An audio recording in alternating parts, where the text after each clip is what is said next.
Pilihlah perkara yang penting. Saudara-saudari terkasih, inilah sampan, santapan pembangkit harapan. Bersama saya, Pater Domi Kevi SVD. Saudara-saudari terkasih, hidup ini dijejali dengan banyak perkara dan persoalan. Terkadang kita merasa bahwa perkara-perkara itu begitu melelahkan tubuh dan jiwa kita, sehingga kita merasa hidup ini akan berakhir pada waktu yang sama. Memang perkara-perkara duniawi ini tak terhitung jumlahnya, namun kitalah yang harus pandai memilah mana perkara yang paling penting dan utama dalam dan untuk hidup. Perkara itulah yang harus kita pilih dan jalani dalam hidup.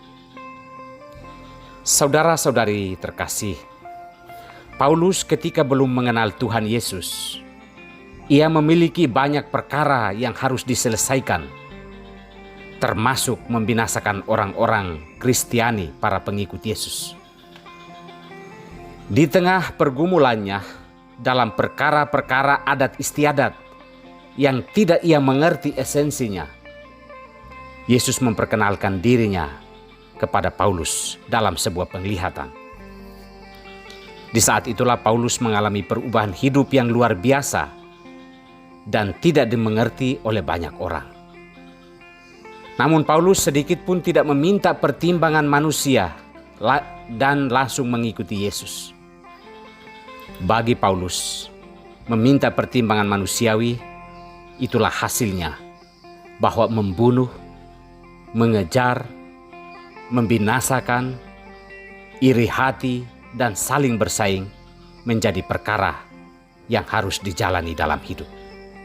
Tetapi setelah mengenal Yesus, ia ada di jalan Yesus dan hanya Dia yang Paulus dengarkan.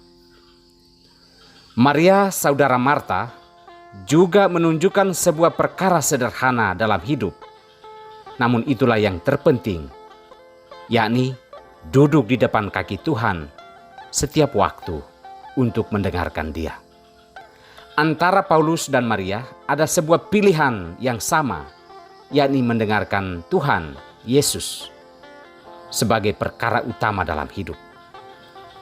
Marta mewakili manusia pada umumnya yang mengikuti Yesus, tetapi lebih banyak mendengarkan perkara-perkara manusiawi dan duniawi, sehingga terjadilah saling menjelekan, mau mencari pujian di hadapan Tuhan dan sesama manusia, dan mau menunjukkan pada Tuhan bahwa ini saya rajin, saya memiliki banyak kualitas.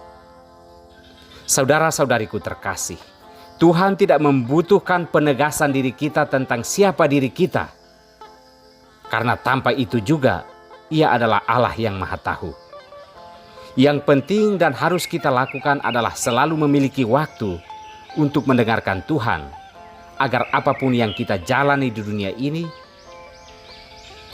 adalah jauh dari kekerasan, jauh dari sikap iri hati, jauh dari kesibukan-kesibukan untuk mencitrakan kerja kita, kesalehan kita, dan berbagai kualitas diri kita. Perkara penting dalam hidup adalah memiliki waktu untuk duduk mendengarkan Tuhan sebelum kita melakukan sesuatu, agar apa yang kita lakukan sesuai dengan kehendak Tuhan dan apa yang kita pikirkan sesuai dengan apa yang dipikirkan Tuhan. Tuhan memberkati kita semua.